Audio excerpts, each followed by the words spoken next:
The sound a courtroom makes when a verdict is read wrong is something most people never hear. It isn't a gasp. It isn't a cry. It's a held breath, every person in the gallery swallowing their air at once. The silence so complete you can hear the fluorescent lights buzzing 2 floors above. Nadia Kowalski had heard that sound 4 times in her life. The first time she was 8 years old, sitting in the back row of a Toronto family court, while a judge handed her younger brother back to a father who smelled like rye and regret.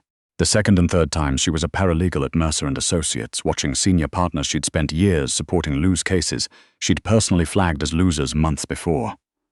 The fourth time was today, and this time the wrong verdict had just killed her career.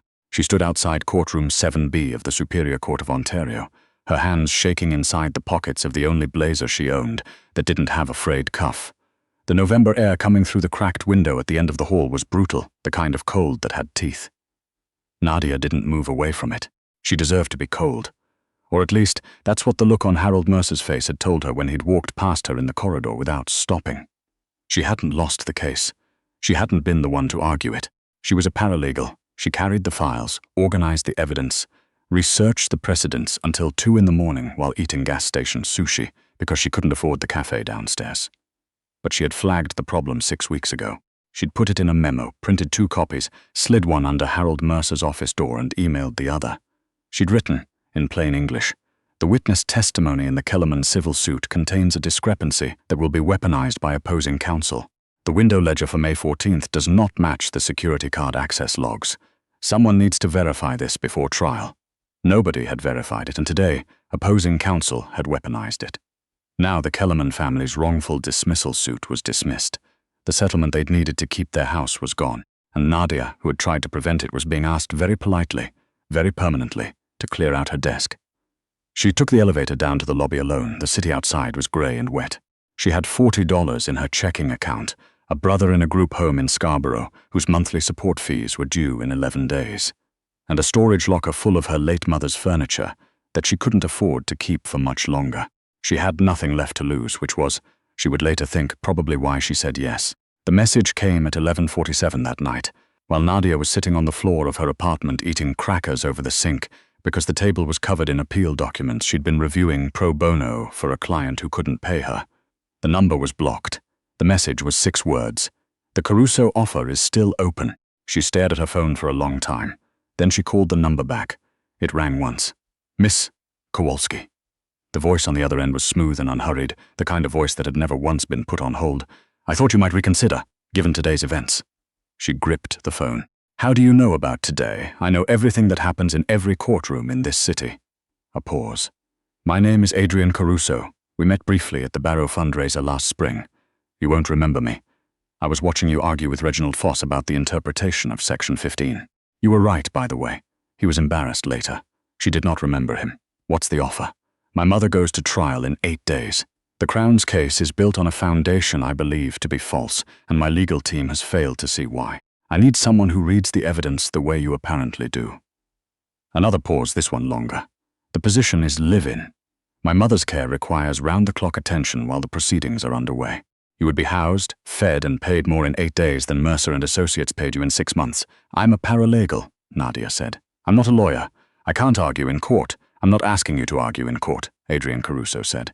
"I'm asking you to find what my lawyers keep missing." She looked at the crackers. She thought about her brother, Tommy, and the group home where he lived. The good one. The one with the patient staff and the afternoon music program he loved. The one that cost $1,100 a month she barely managed to scrape together. She thought about the storage locker and her mother's rocking chair inside it, wrapped in a moving blanket. "Tell me about your mother," she said. He told her. It took 30 minutes. By the end, her crackers were forgotten, and she was standing at the window with a pen, writing on the back of an old envelope. Nadia showed up at the Caruso estate on a Wednesday morning, in the rain, with a rolling suitcase and a canvas bag full of legal files. The property was on the Bridle Path, a neighborhood she'd previously understood only as a punchline to a joke about people who had never once worried about their hydro bill. The house looked less like a home than like an argument a very wealthy architect had won a very long time ago. Stone facade, iron gates, a circular drive with a fountain that someone had sensibly shut off for the winter. A man in his 50s met her at the door. He introduced himself as Bernard, the house manager, and looked at her rolling suitcase the way airport staff looked at oversized carry-ons, politely tolerant, not convinced this was going to work out. "Mr. Caruso is expecting you in the study," Bernard said. She followed him through a foyer that could have swallowed her entire apartment building. The walls held art she recognized from textbooks. The floors were the kind of herringbone hardwood that took a century to develop correctly. It was quiet in the particular way that very old, very large rooms were quiet. Not empty, just densely still.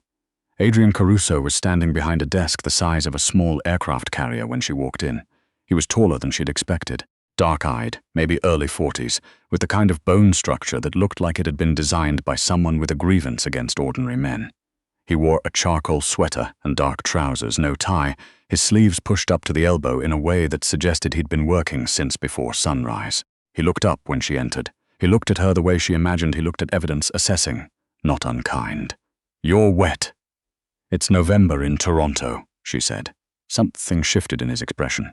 "Not a smile exactly. Bernard will take your coat. Sit down." She sat. He slid a folder across the desk without preamble. It was 4 inches thick. "My mother is Irina Caruso," he said, 67 years old. She spent 40 years building what is now the largest privately held logistics company in central Canada. 8 months ago, she was charged with fraud and criminal breach of trust, specifically that she manipulated financial records to conceal the insolvency of a subsidiary company, causing pension losses to approximately 300 employees. He paused. She did not do this. Nadia had already opened the folder. The Crown's disclosure ran to nearly 800 pages. "What does your legal team say?" "My legal team is led by Gordon Ashworth." He said the name the way people said names they had chosen carefully, and were now regretting. Gordon Ashworth is 71 years old and has argued every case in his career the same way since 1987. He believes in broad strokes. He believes juries respond to narrative. Adrian sat down across from her. He is not wrong, but the narrative he is building is the wrong one, and no one on his team has told him so because he bills $480 an hour and has a portrait of himself hanging in the Osgood Hall library. Nadia turned a page, then another. What is the wrong narrative? He's arguing that my mother was uninvolved in the subsidiary's operations, that she had delegated authority and cannot be held responsible for a finance director who acted unilaterally. It's a reasonable defense. He leaned forward slightly. It is also, I believe, completely beside the point, because the Crown's entire case depends on a set of internal financial reports that I believe are falsified, not by my mother, by someone else. And if the reports are falsified, the prosecution's timeline collapses entirely. Nadia stopped turning pages. She looked up at him. "If that's true, why hasn't Ashworth's team found it?" Adrian's jaw tightened. "Because they are looking at what the documents say. I need someone to look at what the documents can't say." The room was quiet. Rain moved against the windows. Nadia looked back down at the folder. "I'll need full access to the original financial records," she said. "Not copies. Originals or certified scans with metadata intact done. I'll need to interview your mother. She's upstairs. She agreed to speak with you this afternoon.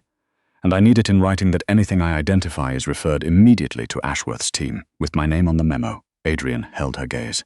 "You want credit." "I want a record," she said flatly.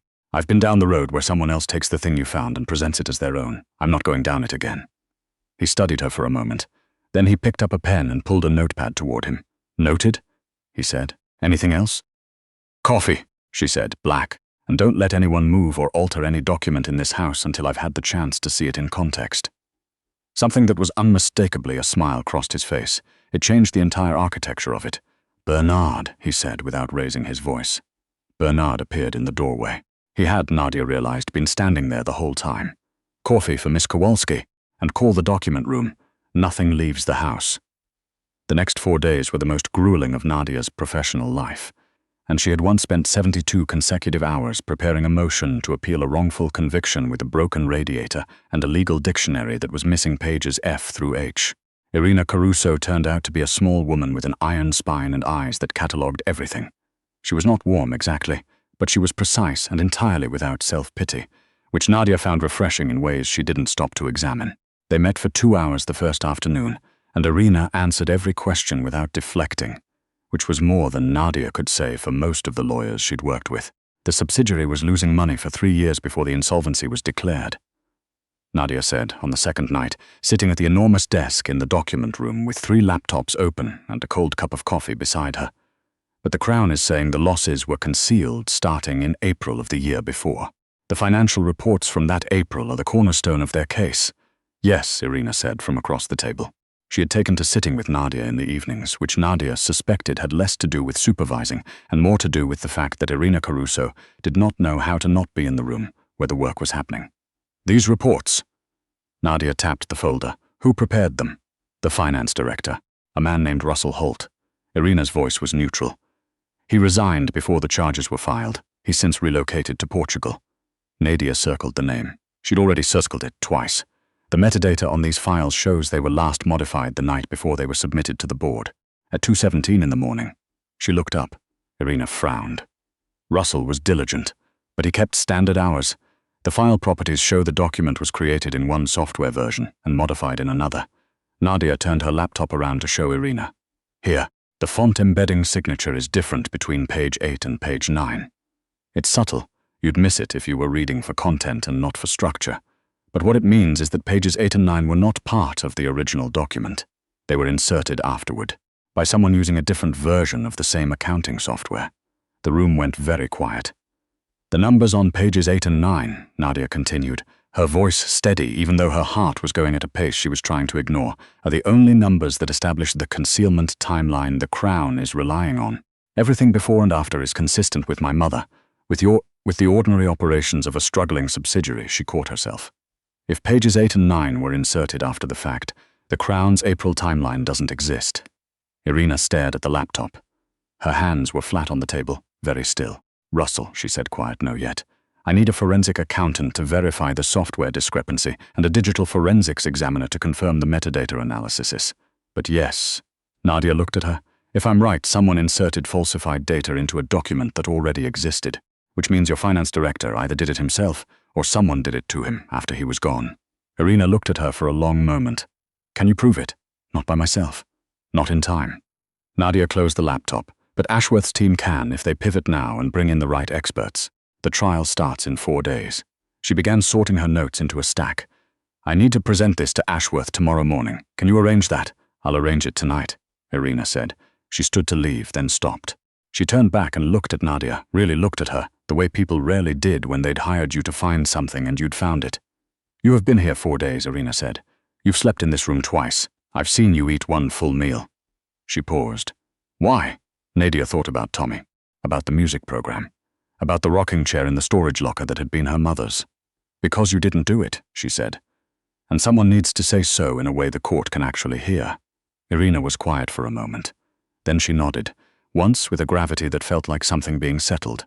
She left. Nadia sat alone in the document room, listening to the house breathe around her. She was halfway through reordering her evidence memo when the door opened and Adrian walked in. He wasn't in the charcoal sweater tonight. He'd been at a meeting. She'd heard Bernard mention something about the logistics board, and he still had his coat on, snow melting on the shoulders. She called me, he said. Nadia kept writing. I expected she would. He came to the other side of the desk and stood there, looking at her evidence. He didn't speak for a moment. He was reading, she realized, actually reading, not skimming, not performing. His eyes moved the way her eyes moved when she read something that mattered. Pages 8 and 9, he said finally. Yes. He pulled out the chair across from her and sat down. He set his coat over the back. I've had 3 different law firms go through these documents in the past 8 months, he said. Gordon Ashworth's team, a Bay Street firm I hired in the summer to do a second review, and my personal lawyer. He paused. None of them saw it. They were reading for content, Nadia said. I was reading for structure. There's a difference. She finally looked up at him. Don't let it bother you. You found the right person eventually. Something shifted in his expression again. Not the almost smile from the first day. Something more complicated, more careful. How are you planning to present it to Ashworth? Written memo, detailed with screenshots of the metadata comparison and a plain language explanation of the software discrepancy, followed by a verbal briefing where I answer every question he has before he has the chance to dismiss me as a paralegal who got above herself. She held his gaze. My name goes on the memo. Your name goes on the memo, he agreed quietly. She went back to writing. He didn't leave. He asked for a second copy of the disclosure file and read in silence on the other side of the desk while she worked. It was, Nadia thought without looking up, one of the stranger evenings of her adult life. Also, somehow, one of the better ones.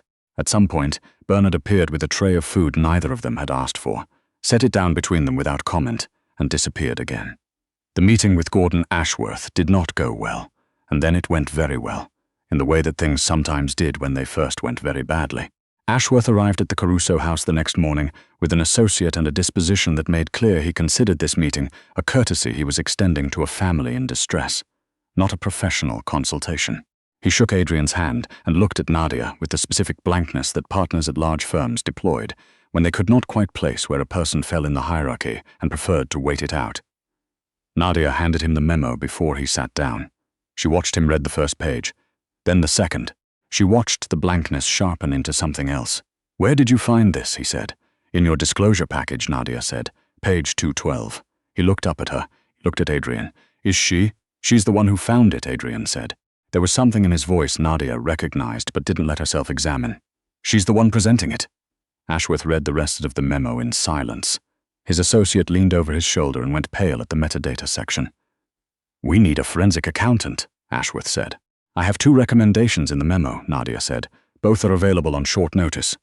Dr. Patricia Yoon from UBC has testified in federal fraud cases and specifically on software version discrepancy in financial documents. She can be in Toronto by tomorrow evening." Ashworth looked at his associate. The associate looked at the memo. The momentum in the room had shifted so completely that Nadia could feel it like a change in air pressure. "If this holds," Ashworth said slowly, "the April timeline falls apart. The Crown loses the centerpiece of their case." "Yes," Nadia said. "You're a paralegal." "I am." He stared at her for another moment, and she braced herself for what was coming. The qualifications, the "but let me just verify," the bureaucratic armor men like this wore between themselves, and the discomfort of being shown something they'd missed. Instead, Gordon Ashworth did something she hadn't expected. He exhaled slowly, set the memo on the table, and said, "She called Dr. Ewan from the hallway outside." While the lawyers convened behind the study door, the call took 7 minutes. Dr. Ewan was in. When Nadia came back into the study, Adrian was standing by the window. The lawyers were at the table reviewing documents. He glanced over his shoulder when she entered. "She's confirmed," Nadia said quietly. He nodded. He turned back to the window. The city was gray below them. After a moment he said, without looking at her, "You walked into that room knowing he was going to question your credentials." "Yes." "And you were prepared for it." "I'm always prepared for it." He was quiet for a moment. "I'm sorry that's true." She didn't know what to say to that, so she didn't say anything. She went back to the table and picked up her copy of the memo. That night, 2 days before the trial, everything changed. Nadia was in the second-floor sitting room reviewing Dr. Ewan's preliminary findings, which were, miraculously, exactly what the memo had predicted when the power in the East Wing went out. Not a flicker. A complete cut, immediate and total. She'd been in enough old houses to know that a partial outage usually meant a tripped breaker. She stood up, gathered her files, and stepped into the hallway. It was wrong immediately. The hallway was not just dark. It was the wrong kind of dark. The kind that existed after sound had been removed, not just light. She couldn't hear the house's normal ambient register. The heating system, the distant murmur of Bernard in the kitchen, the creak of the stairs. Nothing. Then, very quietly, she heard footsteps on the floor below, moving with the deliberate softness of someone who did not want to be heard. Nadia didn't panic. She'd grown up in apartments with broken locks and a father who made bad choices. She knew the specific frequency of her own fear, and she'd had a lot of practice operating through it. She moved to the wall, pressed her back against it, and thought. She was 2 doors down from Irina's room. She needed to get there, now. She moved in the dark, her hand on the wall, counting doors by touch. 1, 2, she turned the handle and pushed. "Irina," she said, barely above a whisper. "Get up. Don't turn on a light." A pause. Then, without question, Irina's voice came back, "I'm up." Nadia moved inside and closed the door. She turned the lock. She pulled Irina toward the ensuite bathroom. Interior room, no windows, solid door. She heard Irina settle onto the edge of the tub without complaint. "What's happening?" Irina asked, her voice perfectly level. "I don't know yet." Nadia had her phone out, screen brightness all the way down, typing a single message to Adrian. "East Wing power out. Footsteps below. I have your mother. Stay away from the East Wing." She sent it. She waited. The footsteps below had gone quiet. Her phone lit up. "Bathroom, off Irina in seconds." "Where are you?" "Door locked. Stay there. Do not open the door for anyone but me." She looked at Irina. In the thin light of the phone screen, the older woman looked composed. Her hands were in her lap still. She might have been waiting for a delayed flight. "You've done this before," Irina said. It wasn't a question. "Different circumstances," Nadia said. "Same principle." "Your brother," Irina said. Nadia had mentioned Tommy once, briefly in the context of her mother's care history. She hadn't expected Irina to remember. "You've been protecting him since you were young." Nadia didn't answer. There were voices downstairs now, men's voices, low and urgent, and then a crash that shook the house somewhere below them. She pressed her ear to the bathroom door. Then Adrian's voice, very clearly from the hallway outside. "Nadia, it's me." 3 seconds. She opened the door. He was there. His hair was damp. He'd been outside. There was a cut across his left hand that he wasn't looking at. "They've been contained," he said, which was not the word a civilian used when they meant the police had arrived. "How many?" she said. 3. They came in through the service entrance. Bernard's security system had been disabled. Someone who knew the code. His eyes were on Irina, checking my mother. "Are you all right?" "I'm irritated," Irina said, standing up from the bathtub edge with the composure of a woman who had once negotiated a transport contract during a labor strike, which amounts to the same thing. Adrian the hallway at Nadia. Someone had restored the power. In the overhead light, she could see the cut on his hand more clearly than she wanted to. "You got her out of the room," he said. "You said to stay there. You'd already moved her before I messaged." "Yes." He held her gaze. The corridor was busy now. She could hear other voices, movement downstairs, the controlled urgency of people who had rehearsed this, but he stood still. "Who gave you the instinct to go to her first?" he asked quietly. She thought about being 8 years old in a family court hallway, her hand in Tommy's hand, deciding right then that she was the one who was going to pay attention. "Practice," she said. Someone called his name from the floor below. He glanced over his shoulder and then back at her. "There are some people downstairs I need to speak with," he said. "They're asking questions I need to answer in person." He paused. "It will take some time." "I know," she said. "Don't go to sleep." She almost laughed. "I wasn't planning to." He held her gaze for another beat. Then he said, quietly, and with the careful deliberateness of a man who chose words with the same precision he applied to everything else, "Thank you, Nadia." "Not Miss Kowalski. Nadia." She watched him walk down the hall. Then she turned back to Irina and said, "Tell me who has the security codes." They sat in the corridor for 2 more hours while the house was swept. By the end, Nadia had a list of 7 people who'd had access to the alarm system. And one name that appeared on that list and also appeared in a footnote she'd flagged 3 days ago and then set aside in the disclosure documents. A man named Raymond Solberg, Russell Holt's former personal accountant, who had, according to a corporate filing she'd found on page 614 of the disclosure, received a consulting fee of $80,000 from a numbered company 4 months before the falsified pages appeared in the financial records. She showed Adrian the name at 2 in the morning. He stood in the doorway of the document room and looked at the page for a long time. "Holt didn't act alone," Nadia said, "and someone was afraid your mother's trial would expose that. Someone who had access to this house." Adrian set the page down.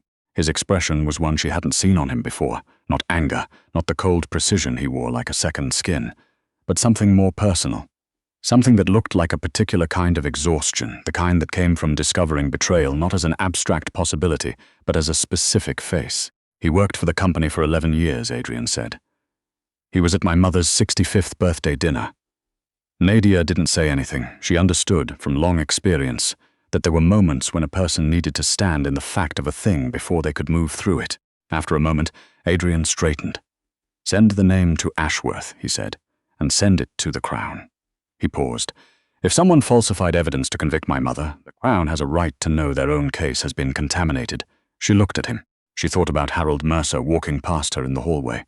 She thought about the memo she'd written 6 weeks ago that nobody had opened. She thought about what it had cost her to keep believing that finding the right thing still mattered even when nobody thanked you for it. "That's the right call," she said. "I know," he said. "It's the only call." He pulled up a chair across from her and sat down. "Send it, then tell me everything you found on Solberg." She sent it. She told him everything. They worked until the sun came up. The trial lasted 6 days. Nadia sat in the public gallery on days 3 and 4, the only days she could get away from the document room. She watched Dr. Yoon testify about the software discrepancy with the calm authority of someone who had done this many times and was entirely comfortable being the smartest person in the room about it. She watched the Crown's lead counsel lose his composure slightly in a way that told her everything she needed to know about how their internal discussions had gone since receiving the disclosure memo. On day 5, the Crown stayed the charges. The evidence of document falsification had been referred for independent investigation. Russell Holt's former accountant, Raymond Solberg, had been brought in for questioning the previous morning. Irina Caruso walked out of Osgood Hall on a Tuesday afternoon in November into the kind of hard, bright winter sunlight that existed only in Toronto, into her son's arms. She didn't cry. She held on with the grip of a woman who was 67 years old and had been building things all her life and had come very close to watching all of it be taken by someone else's lie. Nadia stood a few feet back and let them have the moment. She was wearing the only blazer she owned that didn't have a frayed cuff. After a moment, Irina turned to her.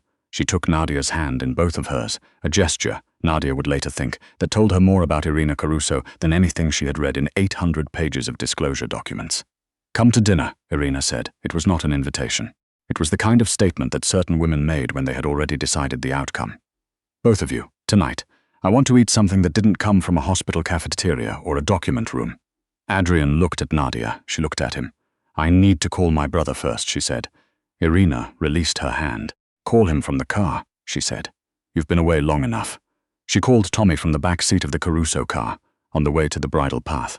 He answered on the second ring and told her, at some length, about a new piece he was learning in the afternoon music program. Something he'd heard on the radio that he couldn't remember the name of, but knew all the notes to. She listened the whole way there. When she hung up, the car was pulling through the iron gates. Adrian, who had been looking at his phone, glanced over at her. "Is he all right?" "He's perfect," she said. He held her gaze for a moment. Then he looked back at his phone. But his expression, she noticed, had changed. The particular tension that lived in the line of his jaw had released slightly. The way it did, she had started to understand when something was resolved. Dinner was long and unhurried, with a kind of food Nadia had not eaten since her mother was alive. And wine she could not have named, but which was the sort that made you understand why people talked about wine. Irina told a story about losing a freight contract in 1994 that she had won back 18 months later by refusing to concede a single term.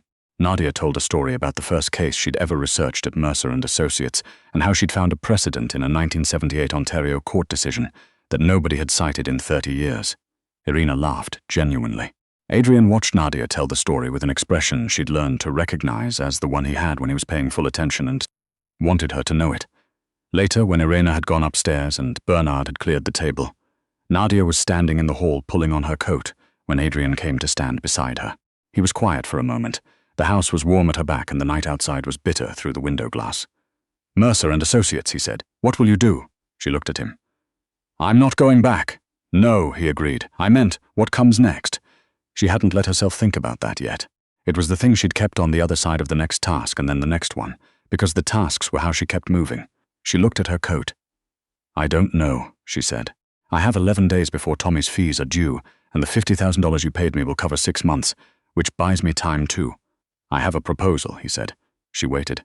"My mother's company has a legal review department that currently reports to a general counsel who is, by his own admission, better at contracts than at litigation support. I need someone who reads documents the way you do and is not intimidated by people who have portraits of themselves hanging in libraries." He looked at her directly. "I'm not offering you a paralegal position." She held his gaze.